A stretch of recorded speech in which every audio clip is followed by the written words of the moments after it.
એક બહુ જ વિશ્વાસુ એક બ્રાહ્મણ હતા, અને એ બ્રાહ્મણને ભગવાનની ઈચ્છાથી એક એવા સરસ સાધુનો યોગ થઈ ગયો. સાધુ એવા સારા, ભગવાનને પ્યારા, એવા સાધુનો એને યોગ થયો. પોતે આ બ્રાહ્મણ હતા, એ પાછા ભગવાનને સંતમાં વિશ્વાસવાળા, એટલે એ સાધુને એને ગુરુ કર્યા. એ પોતે પાછા બ્રાહ્મણ ગરીબ હતા, ગરીબ એટલે બહુ ગરીબ, એટલે ગુરુ પાસે જાય તો સહેજે પોતાની વેદના તો વ્યક્ત કરે. એના ગુરુએ એને એવી આજ્ઞા આપી, સલાહ આપી કે તમને તમારું દુઃખ ટાળવું હોય ને તો હું કહું એમ કરો. ઓલા કે સારું, તમે મને કહો. એ કે તમે સાગર તીરે જાઓ, ત્યાં જઈને દરિયાને તમે ઉલેચવા માંડો. આખો દરિયો ઉલેચીને ખાલી કરી નાખો એટલે એના તળમાંથી તમને મોતીડાનો ઢગલે ને ઢગલા મળશે, એટલે તમે માલામાલ થઈ જશો. આવું આપને કીધું હોય તો બેન, એમ કાંઈ થોડો દરિયો ખાલી થાય? આપને એકાદું કાંઈક એવું નદી, કાંઈક નાનું એવું તળાવ દીધું હોય ને તો આપણે નાશ પાડીએ કે બેન એમ કાંઈ થોડું થાય. મ્યુનિસિપાલિટીવાળા તો વળી કાંઈ કે ટેન્કરના ટેન્કર ખાલી કરીને નાનું તળાવ ખાલી કરે. આપણી તો તાકાત નહીં.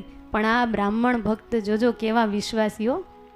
ગુરુએ કીધું દરિયો ખાલી કરી નાખો અને એના તળથી તમને મોતીડા ઢગલે ને ઢગલા મળશે. એટલે ગુરુના વચનમાં વિશ્વાસ ઘડીક તો એને એમ થયું જ ખરું, છે કામ બહુ અઘરું, કેમ કે દરિયો ખાલી કરવો એટલે, પણ એટલો એને વિશ્વાસ, ગુરુએ કીધું છે ને તો મારે કરવું જ છે, ભલે ને આ કરતા આખી જિંદગી વહી જાય, એવો એને વિશ્વાસ રાખ્યો, હિંમત રાખ્યો, અને હિંમત કરીને દરિયા પાસે જવા લાગ્યા. સુણી ભૂદેવે વિચાર્યું આમ, સુણી ભૂદેવે વિચાર્યું આમ, આ તો ઘણું છે કઠણ કામ, આ તો ઘણું છે કઠણ કામ, પણ હતો હૈયે વિશ્વાસ અથાહ, પણ હતો હૈયે વિશ્વાસ અથાહ, તેથી સાચી માની છે સલાહ, તેથી સાચી માની છે સલાહ, તેથી સાચી માની છે સલાહ, તેથી સાચી માની છે સલાહ. આવો વિશ્વાસ એને થયો કે ભલે ને કામ અઘરું છે પણ ગુરુ બોલ્યા છે ને એટલે મારે જાવું છે, એટલે મારે આ કરવું જ છે, એમ વિશ્વાસ રાખીને દરિયા પાસે ગયા. ત્યાં જઈ અને પેલા માટલાથી દરિયો ઉલેચવા માંડ્યા. 100-200 માટલા ઉલેચી રહ્યા ને ત્યાં બપોર થઈ ગયું. પણ એટલે માટલે ઉલેચે કાંઈ દરિયામાં કાંઈ કે ઓછપ આવે તો એ બપોર થઈ ગયું. પરસેવે રેબ જે પરસેવો લૂસતા જાય તો એવો વિશ્વાસ, કાંઈ વાંધો નહીં, હજી બપોર જ થયા છે ને, એક જ ટક થયો છે ને, હજી હમણાં જમી લો ને પછી પાછું કરશું. પોતે તો એવા કસોટો વાળીને ઘડો લઈને માંડ્યા છે, આટલા ગળા ઠલવ્યા તો એની શ્રદ્ધા હલી નથી. આ બધું કરે છે ને ત્યાં તો દરિયાને એમ થાય છે કે આ ભાઈ શું મહેનત કરે છે, હું કોઈ દી ખાલી થાઉં, મને ખાલી કરવા મહેનત કરે છે. ત્યારે આ દરિયાને એમ થયું કે લાય હું જરાક એની પરીક્ષા કરું. એટલે દરિયાદેવ મૂર્તિમાન બહાર આવ્યા, પણ એની પાસે બ્રાહ્મણ વેશે ગયા. એ સામા બ્રાહ્મણ છે, આ પાછા બ્રાહ્મણ વેશે ગયા. ઓલા ભાઈ તો ઉલેચે જ છે. એટલે આ સમુદ્ર જે બ્રાહ્મણ રૂપે આવ્યા એ એમ પૂછે છે કે હે ભાઈ, આ તમે શું કરો છો? એ કે હું દરિયો ખાલી કરું છું. એ કે કેમ? એ કે મારા ગુરુએ મને એવા આશીર્વાદ આપ્યા છે કે દરિયો ખાલી કરશો ને તો નીચેથી તમને મોતીના ઢગલા મળશે, એટલે મારું દારિદ્ર ટળી જશે. એ કે એમ કાંઈ દરિયો ખાલી થાય? અરે આખી જિંદગી ખાલી કરશો તોય નહીં ખાલી થાય. આવું કીધું ને ત્યાં તો ઓલા બ્રાહ્મણ હતા એ કે અરે દેહ પડી જાય તો ભલે પડી જાતો, પણ મારા ગુરુએ કીધું એટલે મારે કરવું જ છે. આવી જ્યાં દેહ પડી જવા સુધીની હિંમત જોઈને ત્યાં તો સાગર પોતે હલબલી ગયો. એને એમ થયું કે આની વિશ્વાસ, આની શ્રદ્ધા તો ખરી છે હો. એટલે એને એમ કીધું કે ભાઈ તું આટલી બધી મહેનત કરશો, દેહ પડી જશે તો તું જે સુખ મેળવવા કરશો તો દેહ તો પડી જશે, તો પછી ધન કમાવા મેળવવાનું તારે શું કામ? એ કરતાં મૂકી દે ને, જેમ છો એમ તો જીવ, કમસે કમ એમ તો સુખી રહે. એ કે ના, ગુરુની આજ્ઞા છે એટલે મારે આ કરવું જ છે. કેટલો વિશ્વાસ! એક પ્રશ્ન તો આપણને એમ થાય ને, સાચી વાત છે, ખાલી કરતાં કરતાં જિંદગી પૂરી થઈ જશે તો છેલ્લે મરવા ટાણે મોતી હાથમાં આવે તો એ શું કામનો? એ કરતાં ગરીબ તો ગરીબ, શાંતિથી તો જીવો. પણ આને એમ નથી, વિશ્વાસ છે, મને મારા ગુરુએ કીધું છે. એટલે ઓલા બહુ પ્રશ્ન પૂછતા હતા ને કે તમે મને ખોટી કરો, મને મારું કામ કરવા દો, મને મારા ગુરુએ આ કરવાનું કીધું છે. ત્યારે ઓલા વારે વારે કે પણ ભાઈ એમ થોડું ખાલી થાય, આમ થોડું થાય, તેમ થોડું થાય, એમ કીધા કરે છે ને. એટલે આ બ્રાહ્મણે એવો જવાબ દીધો, અરે તમે મને શું એવું કહો છો?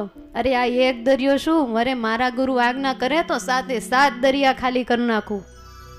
સાગરદેવ તો જોતા રહી ગયા, આની હિંમત તો જો, 7 દરિયા ખાલી કરી નાખું. અરે આમાં શું મોટી છે વાત, ધારું તો સિંધુ ઉલેચું 7. આમ એને કીધું ને ત્યારે દરિયાદેવને એમ થઈ ગયું કે આને ખરેખર હિંમત તો બહુ છે. ખરેખર આમ વિજ્ઞાનની દ્રષ્ટિએ જોઈએ તો આ વસ્તુ તો શક્ય નથી જ. ગમે એટલી સુનામીઓ આવી, ગમે એટલા દરિયામાંથી મોટી મોટી લહેરોએ શહેરોના શહેરો તબાહ કરી દીધા, અરે અડધા આખા દેશને ડૂબાડી દીધા, તોય કોઈ દી દરિયામાં ખૂટ્યું એવું તો કોઈ દિવસ ન્યૂઝ આપણે સાંભળ્યા નથી, તમે સાંભળ્યા હોય તો. એટલે દરિયો કોઈ દિવસ ખાલી થાય નહીં. પણ આ એક ભક્તની વિશ્વાસની વાત છે, ગુરુએ કીધું એટલે મારે કરવું. આ ખરેખર કર્તવ્યની પરિસીમા કહેવાય. ગુરુ આપણને વચન તો આપે, પણ મારાથી નહીં થાય એ શબ્દ બોલવું ને એ સેવકનો ધર્મ નથી. ગુરુ કે અને કરવા માંડીએ એ આપણો ધર્મ છે. પછી મારાથી થશે કે નહીં થાય એવું આપણને મનમાં ક્યારેય ન લાવ. ગુરુએ કીધું આંખ બંધ કરીને ધ્યાન કરો, પછી આપણને મૂર્તિ ન દેખાય તો ગુરુ વચને આંખ મીચીને બેસવું એ આપણું કર્તવ્ય છે. પણ આનાકાની કરીએ કે મને આંખ બંધ કરું તો મને ભગવાન નથી દેખાતા, મને તો ઘાટ સંકલ્પ થાય છે, મને તો કાળું અંધારું દેખાય છે, મને રુચિ નથી થતી, મને ઊંઘ આળસ આવે છે, મને કેળ દુખવા માંડે છે, મારે ધ્યાન કરવું નથી. આ જે આપણે કરીએ એ આપણો ધર્મ નથી. ગુરુએ કીધું અને કરીએ એ જ સેવકનો સાચો ધર્મ છે. પ્રાણ છૂટી જાય ત્યાં સુધીનું બલિદાન દેવા તૈયાર હોય ને તો ભગવાન એની મદદ કરે. આ ભૂદેવનું 100% એવું જ સ્થાન હતું. ત્યારે સમુદ્રનું દિલ પણ ગળી ગયું. એને એમ થયું કે ખરેખર આને તો બહુ એના ગુરુના વચનમાં વિશ્વાસ છે અને હિંમતે એટલી છે, એટલે એને કૃપા કરવાનું મન થઈ ગયું. એને એમ થયું કે લાવો, હવે બહુ પરીક્ષા થઈ ગઈ, આ વિશ્વાસમાં પાર પડી ગયો, હવે મારે એનું દારિદ્ર કાપવું પડશે. પછી તો સમુદ્ર પોતાના મૂળ ઓરિજિનલ સ્વરૂપમાં આવી ગયા, એને દર્શન દીધા અને સમુદ્રના તળમાંથી ઢગલાબંધ મૂર્તિ લાવીને ભૂદેવની આગળ ઢગલો કર્યો. કીધું કે આ લ્યો તમારી શ્રદ્ધાનું ફળ. પોતે પ્રત્યક્ષ દર્શન આપ્યું, રત્ન આપીને દારિદ્ર કાપ્યું. હો પોતે પ્રત્યક્ષ દર્શન આપ્યું, રત્ન આપીને દારિદ્ર કાપ્યું. હો પોતે પ્રત્યક્ષ દર્શન આપ્યું. હો પોતે પ્રત્યક્ષ દર્શન આપ્યું. હો રત્ન આપીને દારિદ્ર કાપ્યું. હો રત્ન આપીને દારિદ્ર કાપ્યું. હો પોતે પ્રત્યક્ષ દર્શન આપ્યું, રત્ન આપીને દારિદ્ર કાપ્યું. રત્ન આપીને દારિદ્ર કાપ્યું. રત્ન આપીને દારિદ્ર કાપ્યું. આવું એનું ભગવાને પહેલા પરીક્ષા કરી, પણ પછી એનું ફળ મળી ગયું. મરી જવા સુધીની હિંમત ને વિશ્વાસ જોઈને સમુદ્રદેવે એને રત્નો આપી દીધા, એનું દારિદ્ર ટળી ગયું. આ તો એક માયિક દ્રષ્ટાંત થયું. પુરુષોત્તમ ચરિત્ર માળામાં દ્રષ્ટાંત આપી એના ઉપરથી એવો ઉપદેશ આપ્યો છે કે મુમુક્ષુ જીવને સત્સંગમાં જેમ આને રત્નો રળવાનો એને મહેનત કરી, એમ આપણે બધાનો રાજીપો રળવા માટે આવી મહેનત કરવી. આવી રીતે તત્પર થાવ તો એને આલોકની વસ્તુ મળી જતી હોય, જે ખરેખર અશક્ય હતું પણ ગુરુના વચનમાં હેલા તો મળી ગયું. એમાં ભગવાન પામવા, નાના મોટા બધાનો રાજીપો રળવો, જે ખરેખરી સ્થિતિ બાંધવીને એ પણ અશક્ય જેવું લાગે તો એ ગુરુના વચને એ કે એ રીતે ભક્તિ કરી, એ કે એવી રીતે ધર્મ પાળી, એ કે એવી રીતે જીવન જીવીએ, એ કે એવી રીતે આપણી કુટેવો છોડીએ, એમના વચન પ્રમાણે આપણે જીવન જીવીએ ને તો વાલા ભક્તો, મને એમ લાગે છે કે જરૂર આને એક દિવસમાં જ રત્ન મળી ગયા એમ આપણને પણ એક દિવસમાં જ ખરેખરો રાજીપોન જે પ્રાપ્તિ છે એ મેળવવી હોય તો કદાચ વાર નથી. એમ વાલા ભક્તો, ગુરુના વચનમાં વિશ્વાસ રાખીએ તો અશક્યનું પણ શક્ય બની જાય.